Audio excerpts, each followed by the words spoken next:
சான்றோர் பெருமக்கள் அனைவருக்கும் தொல்காப்பிய தொண்டன் கலைமாமணி முனைவர் பத்மநாபனின் அன்பு வணக்கங்கள்.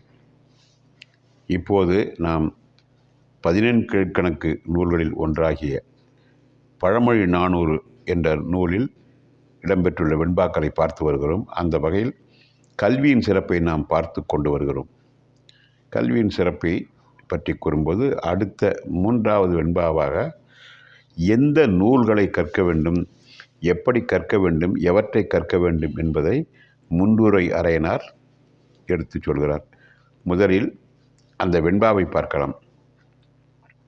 விளக்கு விலை கொடுத்து கோடல் விளக்கு துளக்கமின்றென என்று அனைத்தும் தூக்கி, துளக்கமின்றென என் துளக்கம் இன்று என்று அனைத்தும் தூக்கி, விளக்கு மருள்படுவதாயின் மலை நாட என்னை பொருள் கொடுத்து கொள்ளார் இருள்.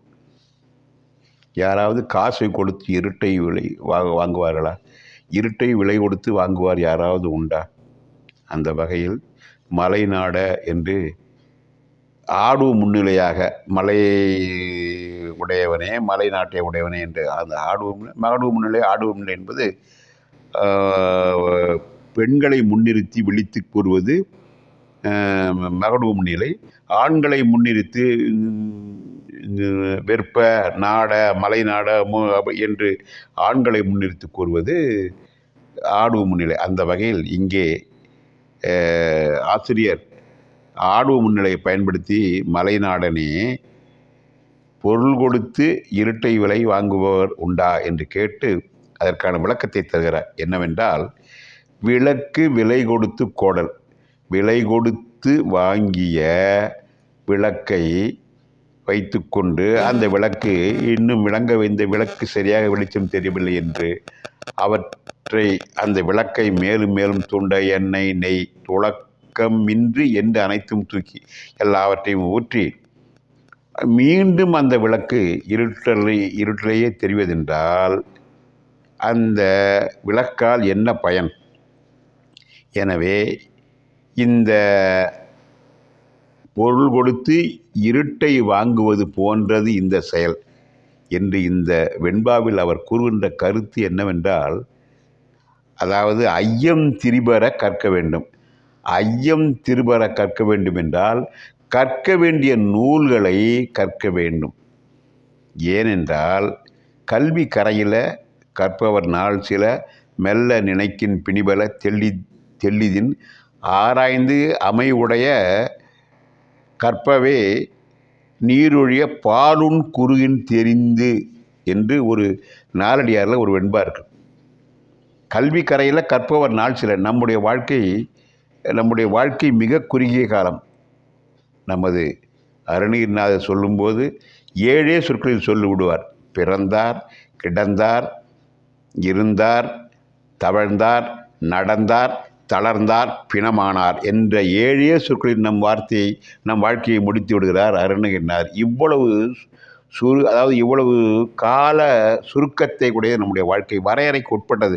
பிறந்து விட்டால் இறந்து விட வேண்டும். அது 50லும் இருக்கலாம், 6லும் சாவு, 100லும் சாவு என்ற வகையில் இருக்கலாம். எனவே கற்க வேண்டிய நூல்களை முறைப்படி கற்க வேண்டும். எல்லா நூல்களையும் கற்பதற்கு நமக்கு இடமில்லை, நேரமில்லை, காலமில்லை. கற்க கசலற கற்பவை கற்றபின் நிற்க அதற்கு தகனர். கற்பவை கற்க, எந்த நூல்களை கற்க வேண்டுமோ அந்த நூல்களை கற்க வேண்டும்.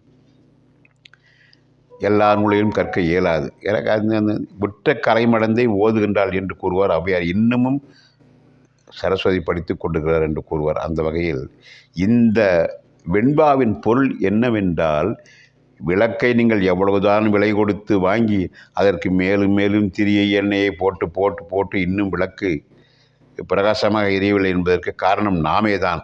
ஏனென்றால் எல்லாவற்றையும் படித்து விட வேண்டும் என்று நினைப்பது என்பது முடியாத காரியம்.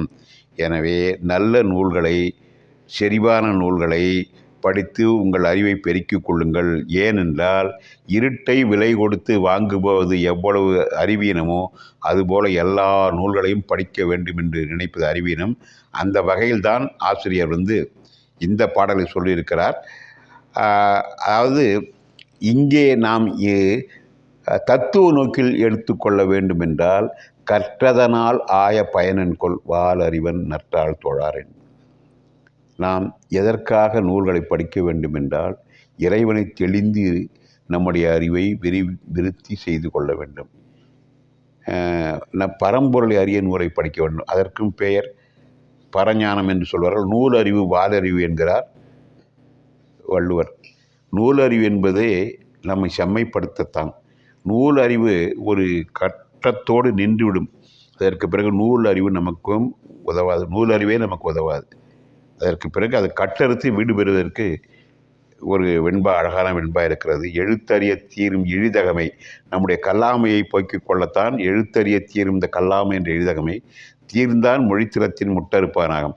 அவன் அந்த எந்த மொழியில் படிக்கிறான் அந்த மொழியில் வல்லவன் ஆகிவிடுகிறான்.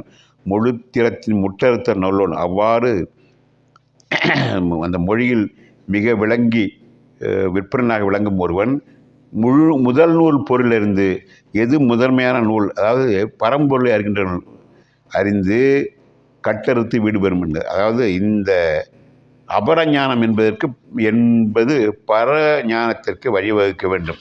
அந்த வகையில் இதற்கு இன்னொரு வெண்பா, அழகான வெண்பா இருக்கிறது.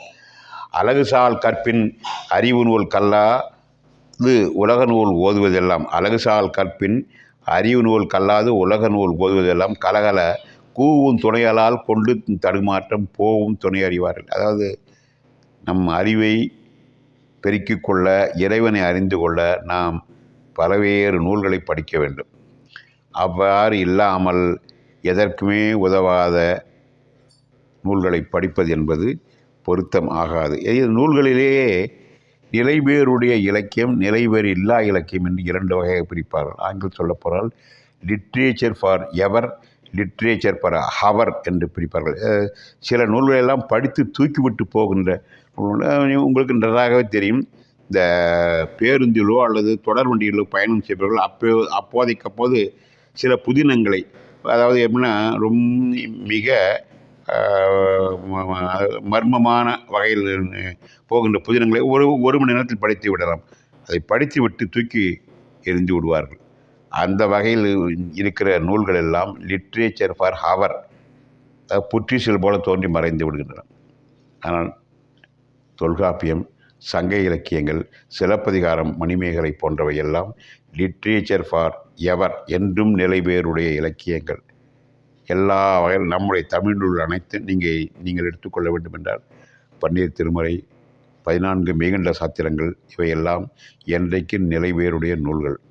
அந்த வகையில் அந்த வரிசையில் செம்மொழி இலக்கியம் என்று கூறுகின்ற வகையில் 41 நூல்களை வகைப்படுத்தியிருக்கிறார்கள். தொல்காப்பியம் 15 கீழ்கணக்கு, 15 மேல் கணக்கு, அதாவது 18 12 36, தொல்காப்பியம் 1 37,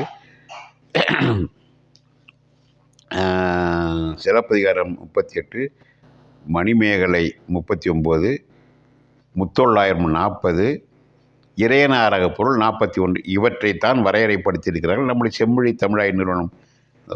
ஆனால் இவற்றையும் கடந்து இன்னும் நூல்கள் அவை தான் நான் குறிப்பிட்டபடி 4000 திவ்ய பிரபந்தம், பன்னீர் திருமுறை, 14 மெய்கண்ட சாத்திரங்கள், இவை அனைத்தையும் நாம் படித்து நம்மை தேற்றி கொள்ள வேண்டும், நம்மை கடை தேற்றி கொள்ள வேண்டும். நூல் படிப்பது என்பது, அதாவது இந்த வெண்பாவின் கருத்து என்னவென்றால் படிக்க வேண்டிய நூல்களை படிக்க வேண்டும். எல்லா நூல்களையும் படிப்பதற்கு நேரமில்லை. எனவே இருட்டை விலை கொடுத்து வாங்குவது என்பது எவ்வளவு அறிவு அற்ற செயலோ அதுபோல எல்லா நூல்களையும் படிப்பதற்கு நான் வாங்கிவிட்டு வைத்திருக்கிறேன் என்று சொல்லாமல் சொல்கிறார் இந்த முன்றுரையறினார். புத்தகமே சால மிகுத்தும் பொருள் தெரியாது உய்த்தகமெல்லாம் நிறைப்பினும் மற்றவற்றை போற்றும் புலவரும் வேறு, பொருள் தெரிந்து தேற்றும் புலவரும் வேறு என்பது நாரடியார். புத்தகத்தையே வாங்கி அடுக்கிவிட்டு ஒன்றை கூட தொடாமல் வெறும் பொருள் பற்றாகவே தன்னுடைய காலத்தை செலவழிப்பனையும், புத்தகத்தை படித்து தம்மை தெளிவித்துக் கொள்வர்கள் 2 பேரையும் இந்த வெண்பா குறிப்பிடுகிறது. அந்த வகையில் நல்ல நூல்களை கற்போம், நல்ல சிந்தனைகளை பெறுவோம், இறை வழியை பின்பற்றுவதற்கு, இறைஞானத்தை பெறுவதற்கு நல்ல நூல்களை படிப்போம் என்று கூறி மீண்டும் அடுத்த சந்திப்பில் நாம் உரையாற்றுவோம் என்று கூறி நிறைவு செய்கிறேன். நன்றி, வணக்கம்.